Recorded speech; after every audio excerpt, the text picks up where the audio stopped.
Hi students, I'm going to be talking about creatine today. Thank you for listening. So creatine is one of the most commonly used ergogenic nutritional aids by performance athletes. It's made endogenously by the liver, kidneys, and to a lesser extent the pancreas, or it can be consumed from meat or fish or dietary supplements.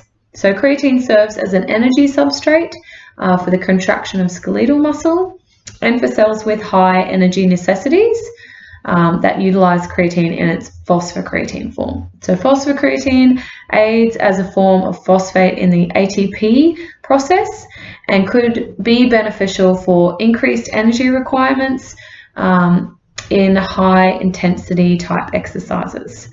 So the claims of creatine benefiting athletes specifically have been increased performance in high intensity type exercises, increased intramuscular phosphocreatine concentrations, and increased strength, force, and muscle. So studies have shown creatine to increase intramuscular phosphocreatine concentrations and improve athletes' ability to perform high intensity exercises. Although there hasn't been significant evidence to prove its ability to increase strength, force, and muscle mass.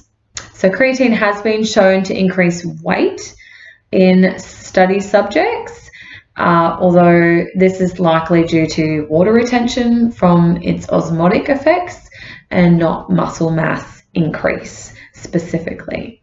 So studies have shown there is no specific sport that has benefited more due to creatine supplementation.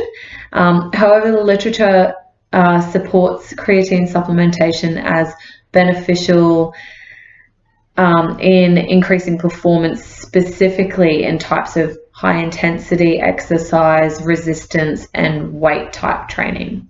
So there are no specific adverse effects that have been shown in the short term by following the recommended dosing schedule, although there are limited long-term studies, so caution should be exercised. There have been some isolated cases of creatine adverse effects, although these are involving excessive amounts of creatine and not following the recommended dosing schedule. Mild effects can be shown with creatine, or it's usually water retention whilst using creatine, and these have been studied but not as concerning. So in summary, creatine does have beneficial effects for increased performance, not sport specific, although types of high intensity resistance and weight type training would benefit most, with no significant concerning side effects when those dosing schedules are followed.